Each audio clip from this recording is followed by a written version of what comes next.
Bonjour à toutes, bonjour à tous, bienvenue dans ce premier tirage, premier de la nouvelle année, de la première nouvelle lune, premier tirage des énergies, donc de cette première nouvelle lune de l'année 2021. Je fais un petit tour juste avant d'entamer ce tirage carte vers ce qui se passe sur le ciel, sur la carte astrale. Alors la nouvelle lune, elle est avec le soleil et Vénus en Sagittaire et maison 1-1. On est donc sur des énergies couple, lune, soleil, Vénus, amour, sur des énergies relationnelles en Sagittaire, soit d'aventure, soit futile. On va commencer les choses ou les terminer avec ces deux énergies-là. À côté, on a en Capricorne et maison 2 du Taureau, on va retrouver Jupiter, donc Dieu le Père, avec Mercure et Saturne.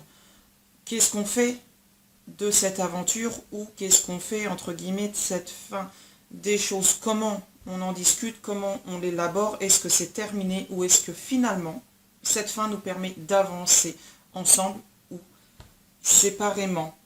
Les énergies d'instabilité, on va aller les chercher en Vierge. La Vierge, elle est à cheval sur la maison 8 et la maison 9, elle se partage les choses. Maison 9, on est très maison voyage, envie d'aller voir ailleurs, de faire bouger, d'envoyer tout valser, avec un milieu du ciel en Vierge, Vierge sage ou Vierge folle.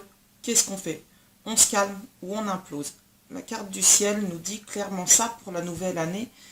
Et avec une nouvelle année en 5, c'est un peu ça. Le 5 se positionne sur la construction familiale, sur l'envie de construire et d'aller de l'avant. Alors on va remercier quand même en Verseau et maison 3 du Gémeaux, on a quand même Neptune qui est bien aspecté. Bien aspecté parce qu'il n'est pas en position rétrograde, qui est normalement en position normale et en Verseau, on est dans le signe des rêveurs, mais il est dans la maison de Mercure, donc c'est un rêveur qui va aller vers la communication, avec Chiron en poisson. Chiron, c'est un grand médiateur du zodiaque. Pareil, en poisson, on va communiquer sur nos sentiments, sur notre envie d'aller de l'avant. Mars, d'ailleurs, en bélier et en maison 4, on va sortir de ce cycle et on va dorénavant de l'avant.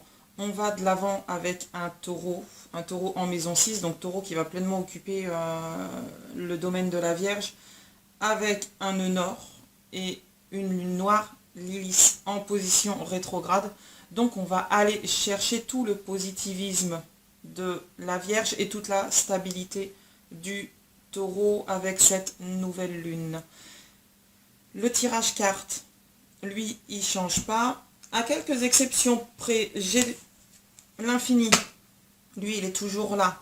Pourquoi? Je sais pas, il fait partie de ma vie, il a toujours été là, et voilà, on me dit là-haut universel ou universel, c'est infini, prenez-le dans le sens que vous voulez. On continuera avec toujours mon Necronomicon, je l'aime bien et je l'aurai toute l'année parce que lui au moins il est cash et il fait pas semblant. Des petits nouveaux, alors des anciens chez moi, mais je ne crois pas les avoir déjà utilisés sur la chaîne, le manuscrit, qui est le second Gérard Barbier pour ceux qui connaissent les oracles G. Un que vous connaissez bien, inutile de citer son nom. Un deuxième que vous connaissez bien, le Gilded, pareil, inutile, il est tenté de donner les noms. Alors, c'est parti, on commence. De quoi allons-nous parler pour ces énergies de la nouvelle lune, s'il vous plaît, là-haut? Comment allez-vous nous accompagner dans ces énergies de nouvelle lune?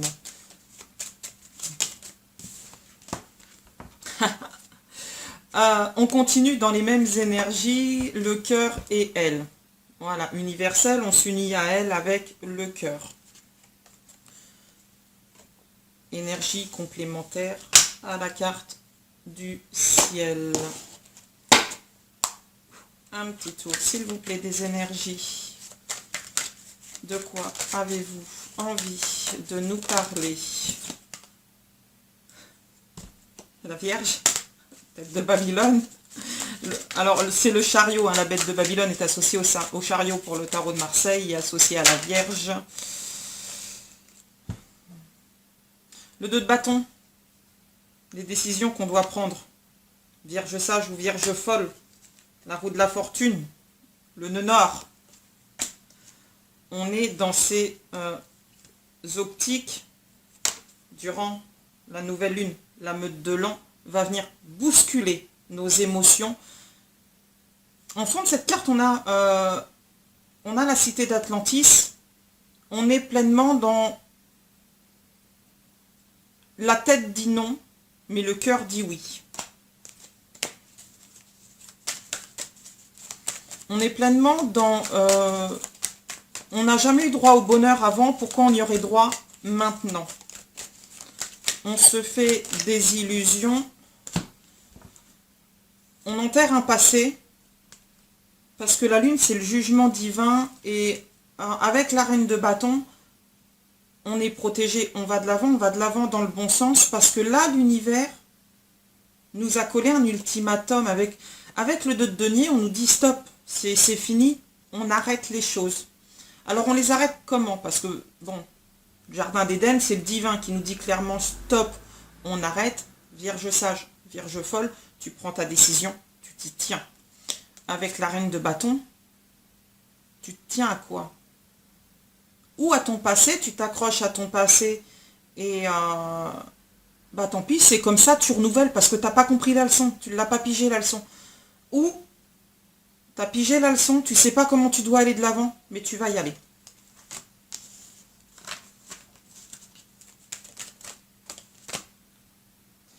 Encore une reine. La reine de denier, elle se met au travail. On ne sait pas forcément comment, elle fait confiance à l'univers, elle se met au travail.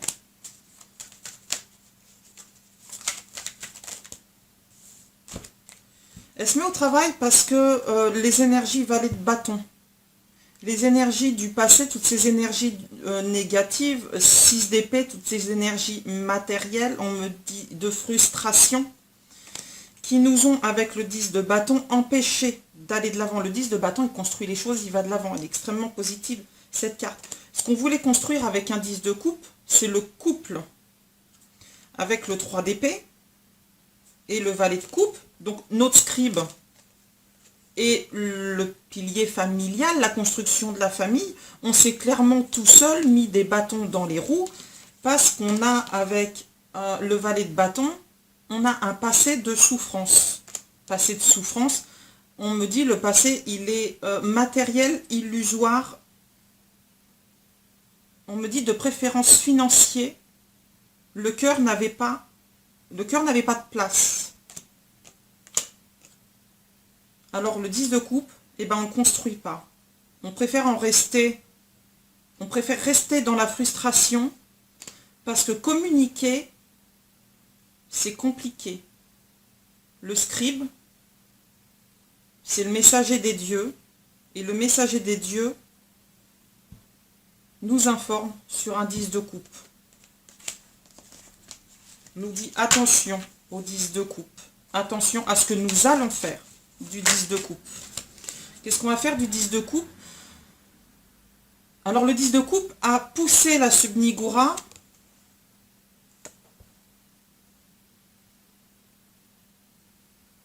on me dit à se retrancher sur elle-même par obligation.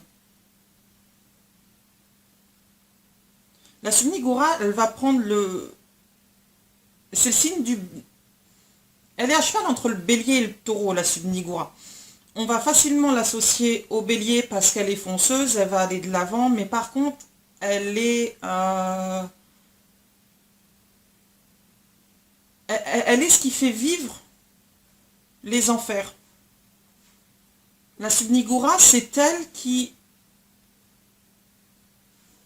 involontairement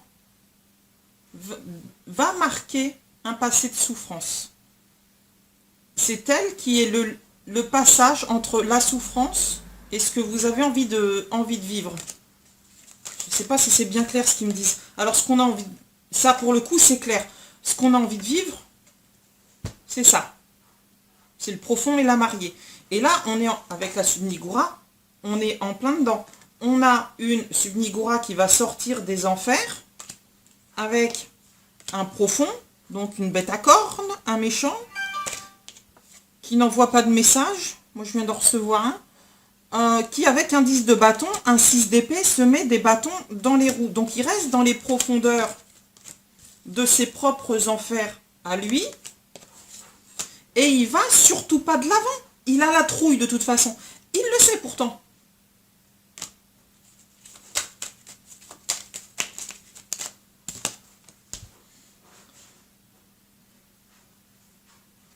Précision s'il vous plaît. Je le sais. Qu'est-ce qu'on laisse tomber? Le 5 de coupe. Le 5 de coupe vient laisser tomber le 5 de denier. Le cœur va finalement prendre pas sur la raison. Avec un 9 de denier, on clôture. Un chapitre, on clôture. Un cycle, on va le clôturer dans la souffrance. Parce que la Subnigura, il ne faut pas oublier que la Subnigura, c'est quand même elle qui vient nous sortir des enfers là. Elle vient sortir qui des enfers? Elle vient sortir encore une reine. Je vais toutes les sortir, les reines. Donc là, on est clairement masculin, dominance masculin, disposition féminine. Ou bah là, on va inverser clairement la tendance.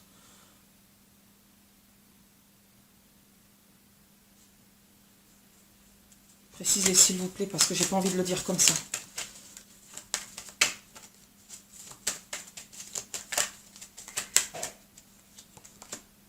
Ok, on me dit clairement, merci d'avoir changé la formulation, parce que je voulais pas vous emmener dans un type de lien d'âme. Je veux pour moi rester pour tout le monde. On est clairement dans des liens où,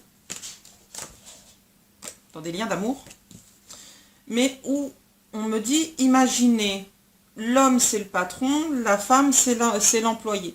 Et du jour au lendemain,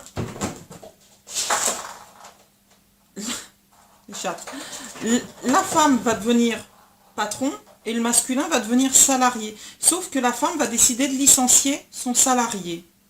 Reprendre le plein pouvoir de sa vie. La justice divine vient de mettre en marche l'amour d'elle-même, prioritaire, à l'amour qu'elle a pour le masculin. Alors oui, il y a une certaine forme de joie là-dedans et de reprise de sa vie. C'est pas le mot que j'aurais souhaité, mais j'en ai pas d'autre qui me vient effectivement. On a des énergies où, comme on quitte tout, on reprend sa vie en main, ou alors on a appris de la justice divine, on a appris de la Subnigura et puis on est sorti des enfers et on va aller chercher cet amour dans la joie. Vierge sage, Vierge folle, interprétée comme vous le souhaitez. On est dans une pleine lune de libre arbitre où on a clairement un chemin, pourquoi on me dit celle-là, à faire, l'infini, et où on continue dans ce chemin et on tourne en boucle, hein, on tourne en rond, on tourne en boucle, où on va de l'avant. Alors, la lune, c'est un espace, cette nouvelle lune, c'est un espace vide, c'est un espace propice à notre propre réflexion. Le valet d'épée, c'est le commerçant, c'est la communication. Avec lui, on va aller chercher la communication, la richesse, la bonne fortune, tout ce qui fait qu'on va de l'avant. On va prendre le temps, on va y aller doucement, parce que c'est un valet, c'est pas un roi. Donc il y va doucement. Il est en plein apprentissage de la communication des gonzesses. Calmez-vous. Et cet espace vide va lui permettre de matérialiser cette joie là qu'ont mes deux chattes là qui font les folles depuis tout à l'heure. Cette joie là, cette joie de vivre, on va aller la matérialiser. Changement de jeu.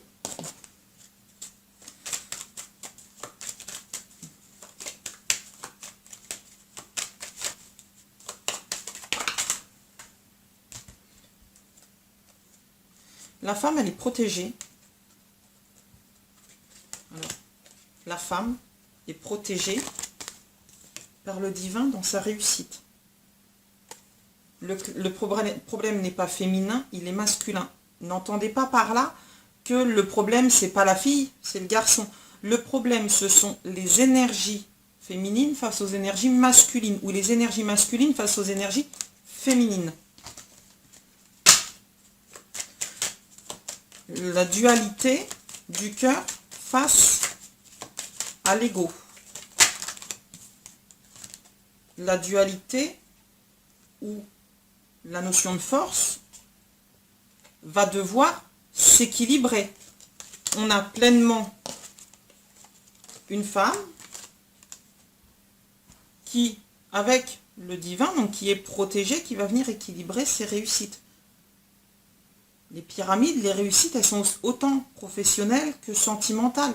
Les pyramides, ce sont la construction, l'élévation. On va prendre les pyramides d'Égypte. Elles ont été construites avec le travail à la main de l'homme. Elles sont la sueur professionnelle, mais aussi l'amour des hommes pour leur Dieu, pour les pharaons, pour ce qu'ils voulaient construire. La puissance de l'Égypte, la réussite, c'est la protection des dieux. Force et équilibre. Je ne serais pas étonné qu'on sorte une carte de sagesse là-dedans. On change de jeu. L'union en dos de deck. C'est une carte de sagesse, effectivement.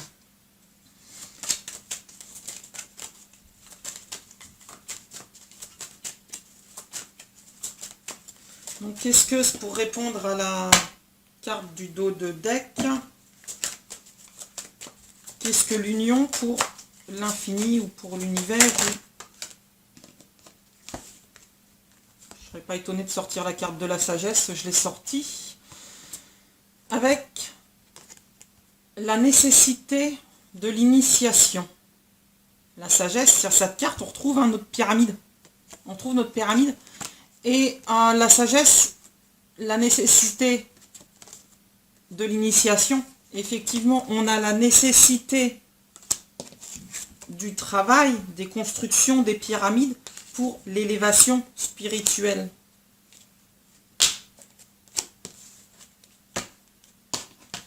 Le saut en dos.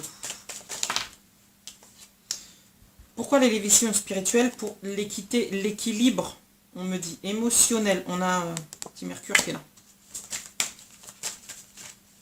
Qu'est-ce qu'on va équilibrer et comment on va s'équilibrer? Il me faut une autre carte pour leur expliquer, parce que ça, sinon, ils vont... Voilà, merci. Ouais. Qu'est-ce qu'on vient équilibrer? On vient équilibrer cette notion de mort en nous, tout ce qu'on laisse de passer. Le mal alpha, le début. On s'y est mal pris, on s'y est pris, on me dit là-haut comme un con. Ça les fait rire, mais c'est un peu ça. On s'y est pris face à nos schémas passés, parce qu'on on a tous un passé, on a tous un vécu, et notre schéma, nos anciens schémas font que on a toujours reproduit ce qu'on a fait depuis 5, 10, 15, 20, 30 ans, ça a toujours été comme ça, on a toujours fait comme ça, pourquoi on changerait? Avec la mort, on se rend compte clairement que là, l'univers, là, nous dit, l'alpha, là, tu t'es toujours planté, et là, tu recommences. La mort, on a l'alpha, le commencement, la fin, et le recommencement. On va reposer des énergies d'équité et d'équilibre. Quel équilibre va-t-on aller chercher, s'il vous plaît?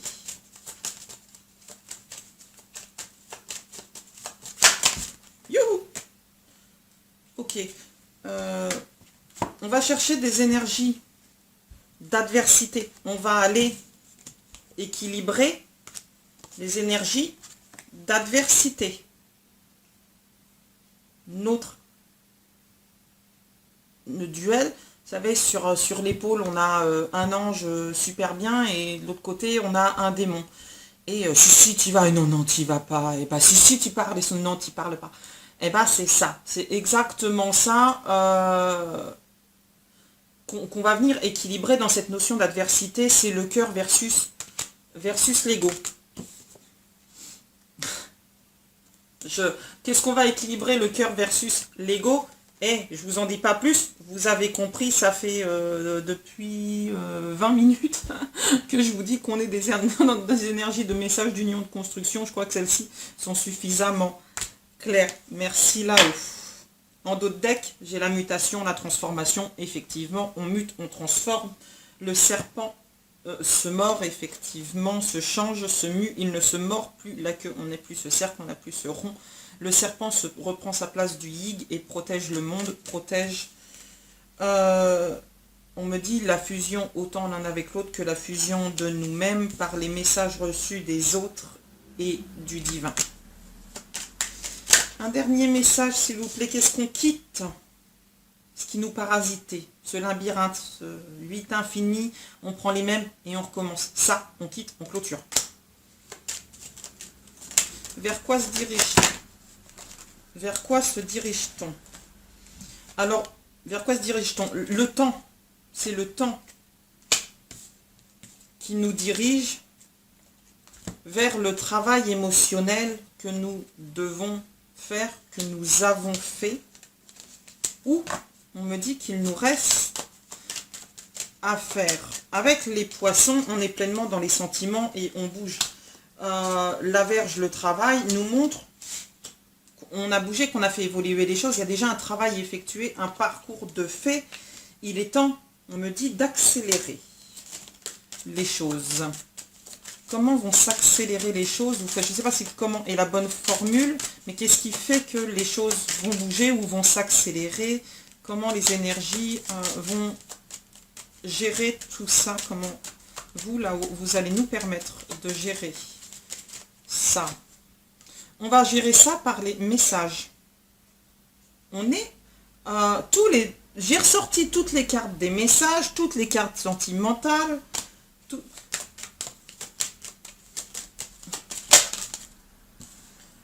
Les obstacles, on les a gravis. On sait la chance qu'on a d'avoir les gens, on me dit, proches de nous, malgré l'éloignement persistant. Qu'attend-on de cette nouvelle lune? Que peut-on attendre ou espérer de cette nouvelle lune? Qu'est-ce que la femme peut espérer de cette nouvelle lune? Qu'est-ce que les énergies féminines? On me dit non, la femme peut espérer de cette nouvelle lune. Ben ça, elle l'a déjà. L'élévation spirituelle, elle l'a déjà quelque part en elle. La protection divine aussi. Donc la femme, elle avance. Il n'y a pas de mauvais, ou l'énergie féminine avance, il n'y a pas de bon ou de mauvais chemin là-dedans. Le bonheur, il est là. Le bonheur, il est clairement là et il est clairement avec lui. Je vais terminer sur ces cartes. Je vais aller chercher les deux autres. En dos de deck, les énergies astrales. Où sont la deuxième femme et le deuxième homme? Alors l'homme est entouré de la carte des choix et de la carte... donc c'est le journal des débats, donc il opère encore dans sa tête tous les choix qui lui restent à faire. L'homme est entouré encore de ces choix qui lui restent à faire. Alors on a quand même la carte des sentiments à côté. Les sentiments, voilà, à côté des choix à faire, c'est les discussions sentimentales. Et à côté de la femme, voilà, on a la femme et la naissance, la renaissance des choses. Elle a chassé clairement les nuages qui barraient la route autour d'elle et on me dit de ses amis, parce qu'il y a eu des déplacements de fait que certains ont peut-être rusé. Le soleil, l'homme, dans leur déplacement, dans le comportement des amis, certains ont peut-être rusé afin d'accéder au bonheur, afin de comprendre la part féminine de la femme. On a une belle succession de cartes derrière, à condition, bien entendu, une dernière carte, s'il vous plaît, s'il y avait, entre guillemets, des conditions, j'aime pas ce mot, mais je ne sais pas pourquoi ils me le disent, des conditions masculines à adopter, à avoir, à apporter des précisions pour aller de l'avant, quelles seraient-elles? Donc on a notre soleil, de garder espoir et foi en l'union. Voilà, garder espoir et foi en l'union. D'autres decks renaissance, merci là-haut. C'est un tirage magnifique, bousculant. La femme se retrouve à côté des énergies, clairement des énergies de l'univers, elle est protégée. On est sur ouais, des énergies bousculantes, le tirage est allé très très vite, les amis sont la part de bonheur, on est côte-côte avec les cartes. L'enfant intérieur, c'est ce qu'on désire, c'est l'union, hein, on est côte-côte sur les cartes. Et mon masculin, il est toujours et encore dans ses messages et ses choix à faire. Mesdames, allez de l'avant, le masculin est en train de s'ancrer. Et on me dit, là-haut, le masculin, il est clairement dans des énergies d'union. Donc on lui cède en accord d'union à lui-même en premier et d'union à vous, si tel doit être le cas. On nous rappelle là que la femme est protégée quoi qu'elle fasse, que l'élévation, on me dit sentimentale, elle l'a déjà acquise avec un homme. L'univers lui prédit cela. L'univers nous renvoie au cœur, on me dit d'elle-même. Merci là-haut. À ce qui se passe dans notre cœur, à écouter notre part sentimentale, le cœur, les sons, l'ego derrière. Voici ce que je peux vous dire pour cette lune du 13 janvier, cette première nouvelle lune de l'année qui est riche, intense, qui s'est passée très très vite. On n'a pas vu le temps venir, 26 minutes 26. Voilà, pour celles qui aiment les heures miroirs, j'en vois beaucoup en ce moment, même si j'y crois pas trop. Ça marque peut-être un temps important, une notion de temps à respecter. Donc prenez le temps de vous respecter vous-même, de vous aimer, de vous apprécier. Prenez du temps avec vos amis, de les écouter, de discuter, d'apprendre des autres et de ce qu'ils ont à vous dire. Merci à vous de m'avoir suivi, d'être toujours plus nombreux. Je vous souhaite plein de belles énergies, belles âmes. Ciao, bye bye, à la prochaine.